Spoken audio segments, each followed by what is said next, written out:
Hello and welcome to All Indians Matter. I am Ashraf Engineer. The Indian agriculture sector is valued at roughly $370 billion, accounting for 14% of India's GDP. About 58% of the population is dependent on it for income.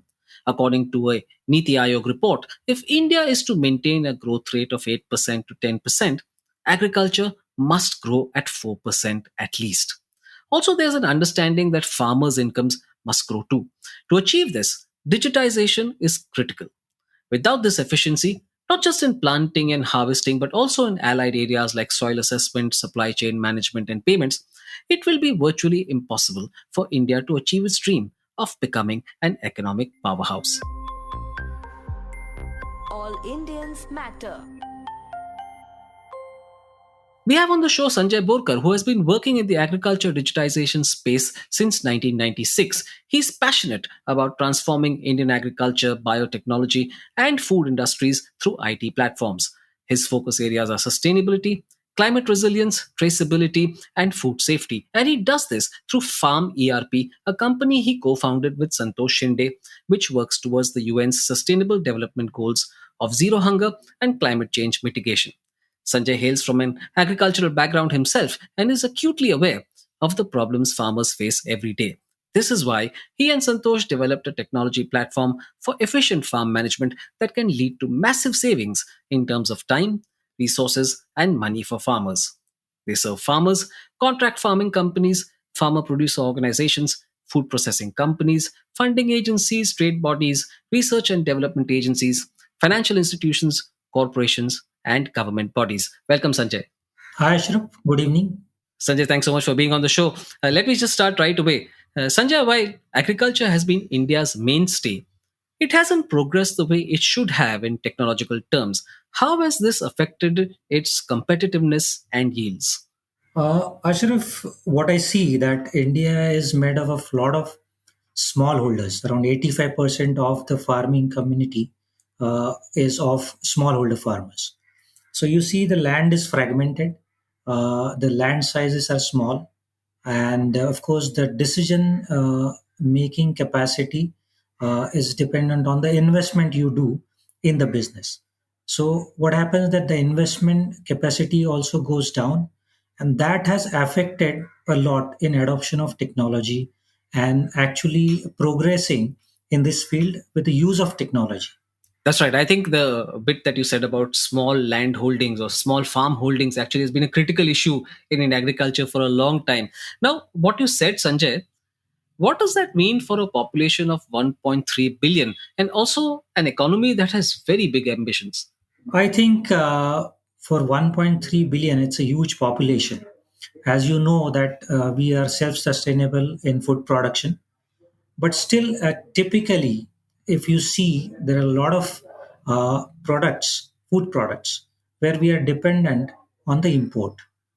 So first, we need to actually fulfill our own requirement, and then we will be able to supply it to the other countries. We will be able to export it. That's right. How can digital technologies like artificial intelligence and machine learning help? So I think the all new technologies, digital technologies, it is basically transforming the world.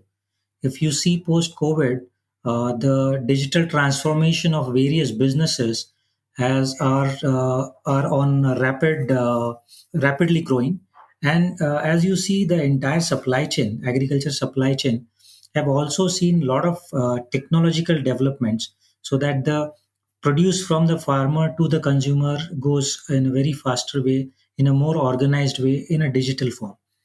Now, when it comes to data crunching, and doing some kind of decision making based on this data, the artificial intelligence, machine learning, computer vision comes into picture. So this definitely will help going further to the smallholder farmers in basically taking the decisions. So many of the decisions could be on-farm decisions, like what should I cultivate, when should I cultivate, what is the right time, how should I cultivate, and while cultivating, what kind of let's say pest and disease attacks which are coming on my plants, whether I can detect it, whether I can give advisory towards get advisory towards it. At the end, who will be my buyers, where can I get better value. So farmers can very well get help for this kind of decision making using AI and machine learning. And there are many companies who are working towards it. Of course, we are also working towards solving a lot of problems of agriculture and farmers, you know. In fact, all these aspects that you mentioned have been critical and have often held back Indian farmers.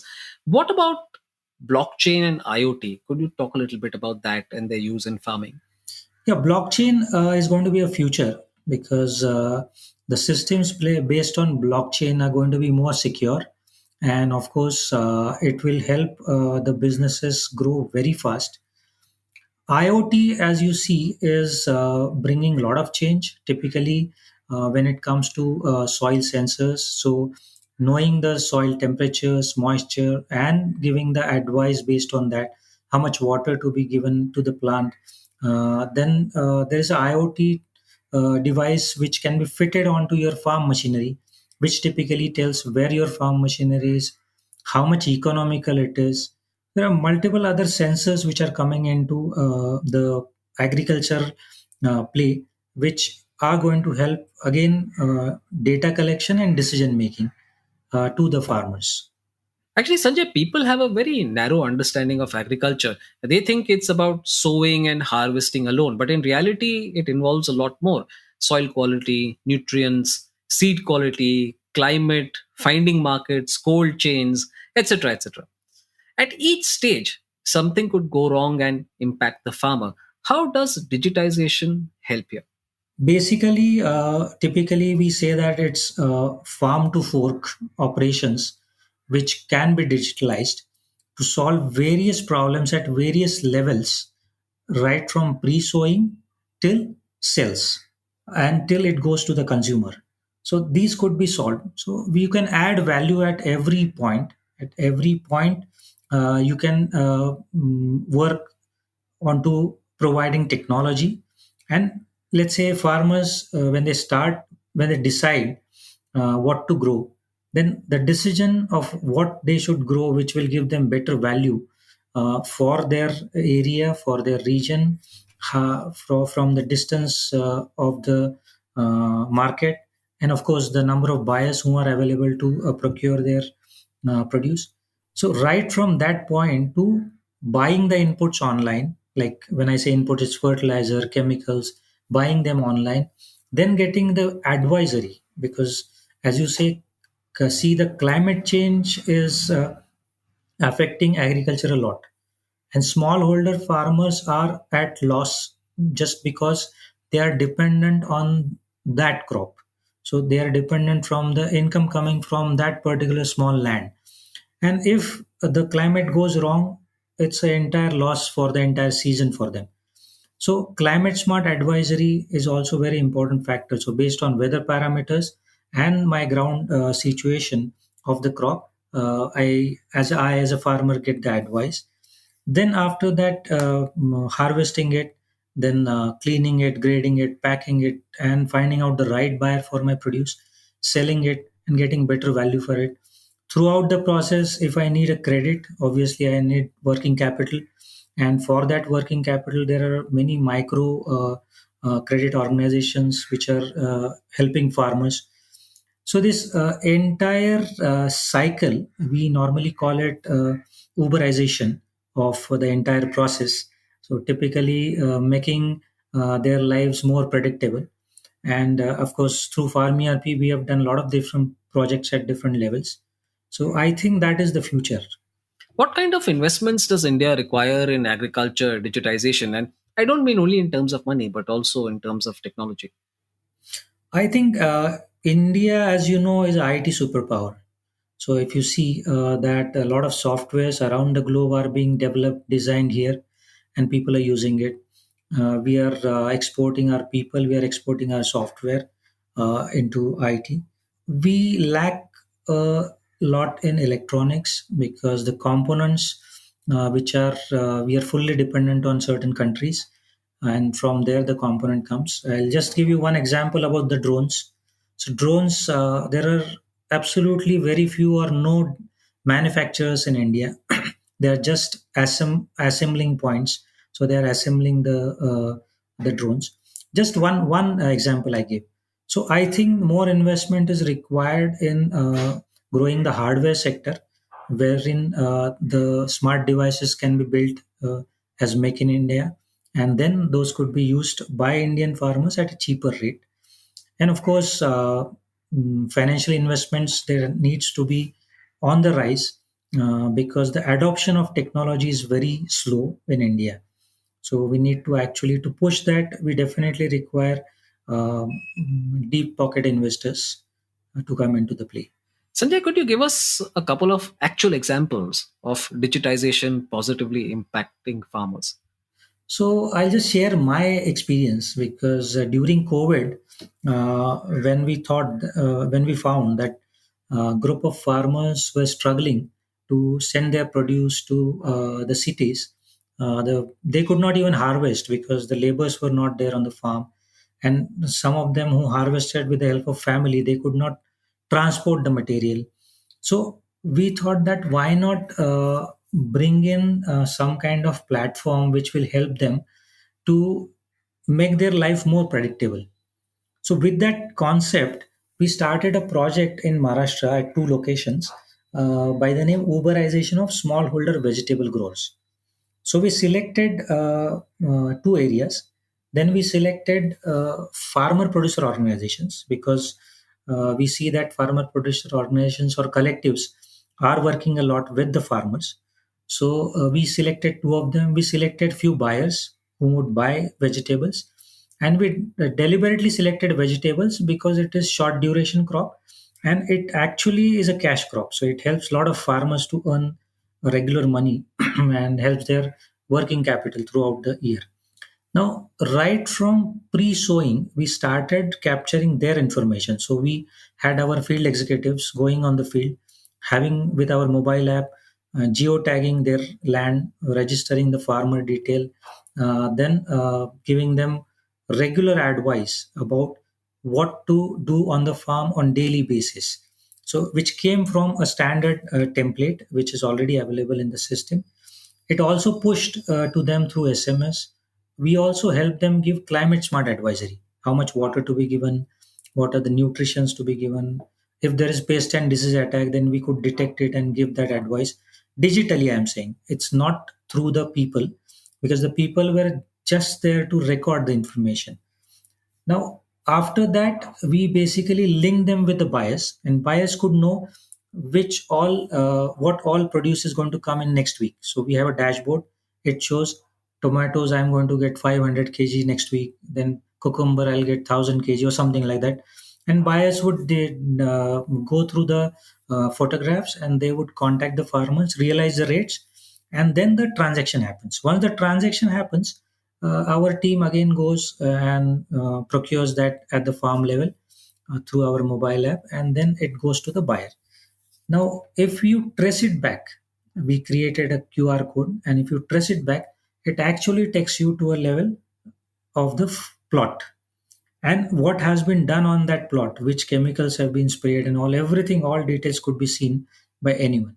So that is what we achieved. We call it Uberization, because in fact we won 3 awards for this innovative concept, because it was not just practicing and using our platform, but it was more towards forming partnerships with FPOs and buyers and bringing everyone on the same platform. It's fascinating, Sanjay.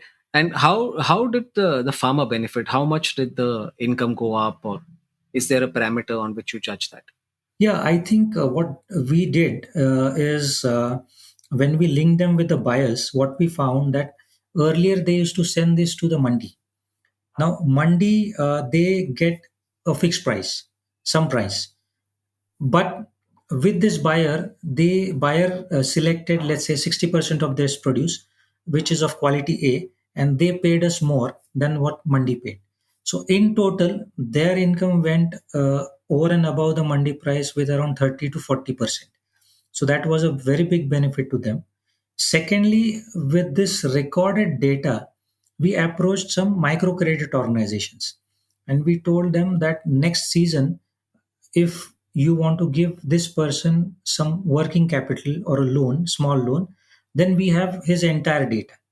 And we also have satellite imagery analysis through which one can actually find out that for this zero point 0.5 acres of land, how much is the crop going to come, what is the crop growth, what is the health, everything we could record. And that also were of use to this microcredit companies, because they could see how their investment is going into that farmer's plot. So, extend this a little, Sanjay. If India does have comprehensive digitization of agriculture, how much would farm yields and farmer incomes rise on the whole? Now, I'm talking about at an India level now. So I think most importantly, the productivity will definitely go up by around 20-25% overall, because you're optimizing the inputs intelligently. Secondly, the cost will definitely come down by 20-25%. So that becomes almost a 50 to 60% of the profit to the farmer straight away. And of course, if you get the right buyer who is actually agreeing to pay more to your quality, that would also increase your income. So in total, the kind of statement done by the government of doubling farmers income can be very well achieved if the entire technology is adopted end to end. That's what I'm saying, I think. What about climate? How would digitization affect climate positively? I think climate is really creating havoc, because you see, it's so unpredictable, and there are so alarming events which are happening and creating losses and damages to these farmers. So if we could mitigate those risks by giving them early warnings, by giving them warnings about hailstorms, rains, and other calamities, plus helping them with the right water at that particular, let's say, temperature, his local temperature, then the right nutrition. And because of climate, there's a lot of pest and disease, outbreak is there.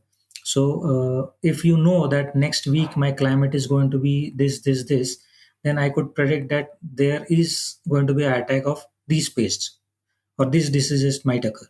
So those preventive sprays we can spray, and we could save the crop. So there are multiple factors in which the climate change is impacting crop, and with technology, with advisory linked with weather, we could mitigate a lot of risks. Not 100%, but a lot of risks we could mitigate. Yeah. So I think what you're saying also is that it would optimize things like water use, which in turn would mitigate climate change also, or at least help mitigate climate change, if I understand you right. Exactly. Sanjay, one of the aspects of technology is the cost. So how do you ensure that this technology is affordable to the average Indian farmer? Uh, Very important question. This I answer this question on many of the webinars and all the events people ask, because if you talk about India, the spending capacity is so low by the farmers that adopting any technology, and a technologist or technology company surviving on that becomes, I mean, it's very difficult. So what I see that this can be adopted by the group of farmers like FPOs, and then it could be distributed among the farmers, because individual farmer cannot go ahead and purchase anything or invest in any technology. I'm talking about the majority of the farmers. So here the FPOs come into picture. In some You're cases, talking about farmer producer organizations, farmer Sanjay. producer organizations. Of course, government can also play a big role in providing subsidies in adopting technologies. Third, I see the contract farming companies, because they are procuring from the farmers and it is in their favor to get the best produce as per the specifications. So they also invest in technology, which is of their benefit, because when they give it to farmers, farmers will produce quality produce product, and they could buy at the same specifications. So they can also be technology providers.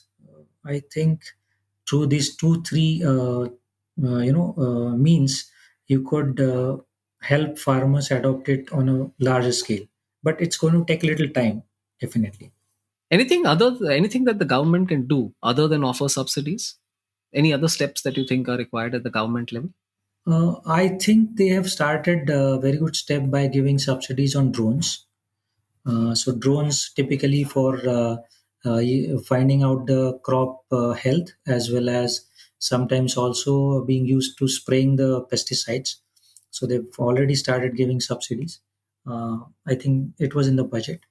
But I think more should be coming from the point of view of using these kind of platforms, then using sensors or hardware devices or smart devices. So more should be added to that list, apart from the drones. That's what I think. How tough is it to achieve the level of agriculture digitization we need? After all, digital penetration isn't very high in our country. I mean, mobile phone penetration is fairly high, though not absolute. But what else is required, or how tough is it to achieve the level of agriculture digitization we need? I mean, if you ask this question, let's say 7 years back, I would say it was very, very tough. But as the mobile penetration is increasing, and I could see, because we are seeing this space not today, from last, I mean, we are seeing this from 2001. So every year there is a higher penetration, more demand increasing, though it's very slow. Now, since last 3 4 years, it has grown up, not exponentially, but it's multiplying. The requirement is growing up, but still, I see that there are around 5 years in which we will see that there will be extensive use of technology by even the smallest farmers. Mobile phones are available, not with everyone, but mm, the young population is using mobile phones more for recreation and communication purpose. I mean, very, very less of them are using it for agriculture purpose. So you need to have very dedicated apps, dedicated platforms, dedicated information portals, or even decision making tools using technology, so that the adaptation will increase. So, tell us about FarmERP. How did it start? What are its objectives? What's the journey been like? So it has been really an exciting journey, because we started long back. We started actually working on agriculture and IT from 2001. So where we started with building the content, multimedia content for agriculture, and giving it to the farmers. But then my friend Santosh and me, we basically hail from agricultural families, and we were very keen on developing a software for farmers. And so in 2006, around, we started developing a software for farmers. And then we connected with ourselves with FAO and with Europe Gap. So it is a kind of a certification. Now it is called Global Gap. So we connected with them, and we thought, let's bring in that quality or food safety framework in our software, because that is something which farmers in India require. And when they export their produce, fresh produce, then these certification plays a very important role, and that certification is basically as a framework for farm management software. Then we sold the software to multiple farmers. We went to their farms. We actually physically trained them on the farms, and they started using it. Some of the farmers even bought computers to use the software, keep their records of sprays and fertilizers, and account keeping. And eventually, then we moved to the corporates. So then we started getting the orders from corporate. So we came from, I mean, our journey started from farmer to corporates. It's not reverse. And then we started giving this software to multiple other companies across the globe. So today we have given this software, or it is being practiced on 6 lakh and 50,000 acres of farmland across around 30 plus countries. It's a make in India product, and it is fully developed in house here in India. and we have translated this into 11 different languages as of now. So we look forward to at least add around 2.5 million acres to our portfolio in coming 2 years. So that's our target now. And that would take it in all past 3 million acres in all, if you already got 6.5 lakh acres. Yeah, fascinating. So here's a question, Sanjay, I ask all my guests at the end of the show. Why do you do this work? So so basically, I think me and Santosh, we were as we hail from agricultural families. While we were doing our engineering, computer engineering, in 1 year it was a kind of a drought, and what we found that because of drought, the produce which we were expecting in our family farm was not up to that mark. Whereas on the other year, when there was no drought, the produce was abundant, but we did not get the right value to it. So we found that there is a big problem here. And if we could help solve that problem with technology, that is going to be a very good move to do something for agriculture. And this was point number one. Point number two, we thought that agriculture is going to continue till the end of the earth, and let's work in this field so that we will continue having that traction. That is also one more this thing. So that's the basic reason why we started, and I'm happy that we started. So I think most of our colleagues are settled in United States, our classmates, but we are happy that we started. We learned a lot over this entrepreneurial journey, as well as we could help a lot of farmers and companies to solve their problems. So it makes you happy at the end of every day, when you think at the end of the day, what have you achieved. So this is what we have achieved, I would say. Sanjay, a holistic digital ecosystem approach to the challenges Indian agriculture faces is of national importance and is needed for us to achieve targets like doubling farmer incomes and sustainable farming. Thanks so much for helping us understand that better. My pleasure, Ashraf. I mean, it was very nice talking with you. I think if anyone wants to know more about us, they could just visit our website www.farmerp.com. And thank you very much again.